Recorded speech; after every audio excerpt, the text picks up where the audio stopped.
Médico Worldwide, presidente del Internacional de Canadá.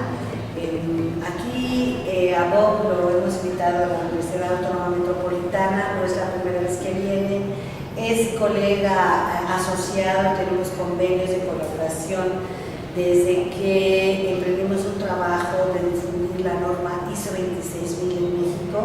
Coincidimos como delegada mexicana y hoy como delegado canadiense en los grupos de trabajo de ISO 26000. Y ahora viene porque está promoviendo pues las posibilidades de cambio de México ante los desafíos que tenemos con el cambio climático y qué es lo que dice la norma ISO 26000 sobre el cambio climático. Y en específico ha venido ahora a platicar con los jóvenes universitarios, con los jóvenes de la UAM otra vez para invitarlos a que cambien y a que se sumen a este movimiento mundial de voluntarios para los jóvenes universitarios. But what would you say to the young students in Mexico about the challenges for climate change, the extreme change that we're facing now? I guess the first thing I would say is that they must accept responsibility for the changes that are going to take place and the impact that these changes will have on them as members of society in Mexico, and try to take control of what's happening to them and what's happening to their families, to be able to adapt to those changes in a positive way. So you would say that adaptation is the word. We have to adapt. I think adaptation is the word for everything. The climate is going to have significant extremes in terms of heat waves and droughts and flooding and temperature fluctuation. Things that will be happening that can only find as being extreme given to what we've already had. And this adaptation, what could we start? How can we start? Because it seems so big and it could seem impossible for young people to change or to adapt. What would you say? Well, I think the part you talked about was climate change and we need to adapt to the changing climate. This is another massive change coming, and it's related to the extreme cost of energy, that we are moving into a period where energy will become more and more expensive. The energy we use provides the food that we eat, the fuel to drive our vehicles, the fuel to heat and air condition our houses.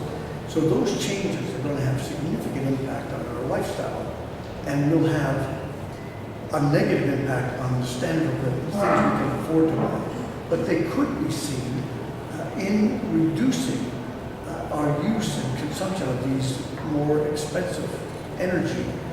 We could improve our quality of life by spending more time with the people we love and more time doing the things we like to do. Mm-hmm. And Bob, in general, would you like to tell me about the importance of being a volunteer? How important is it in Canada and why it should be important in Mexico for young people?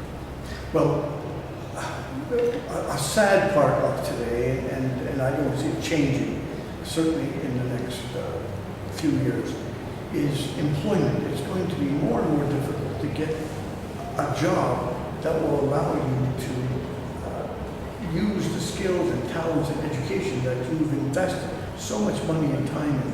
It's going to be more and more difficult to get a job to use those skills. So the only way to do that is to volunteer to do the things you like to do, and eventually those things can turn into employment where you get paid. Employment where you were paid. What kind of organizations, where should they go? Where do you go in Canada to find volunteering work?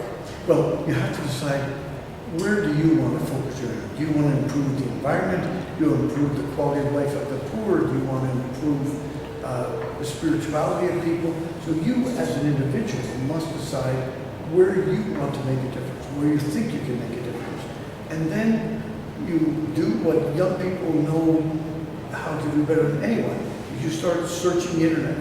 locally, finding those organizations that need your help as a volunteer. And one last question. Thank you very much, Bob, for being here. But why do you keep coming to Mexico? What is it in Mexico that is so attractive to Canada that the whales that are born here go to Canada in summer and the butterflies also? Now, what about Canadians? What about Canada and Mexico? What's the future of the relations between Canada and Mexico? What would you say? I think it has to do with my own, my first experience working in Chicago, where I was a foreigner working in the United States, and I met with Mexican Americanos who were also foreigners, and they adopted me. And they adopted me as another wetback from Canada, and made me feel like family, introduced me to Mexican food, and I've always had that attraction. I had never been to Mexico at that time. I started to come here 20 years ago, speaking at different conferences, and I must say I am hooked, and I intend to spend the rest of my life coming and going from Mexico and all of the other countries, and celebrating that wonderful culture, that passion that is Mexico. Thank you. Thank you very much. Thank you very much.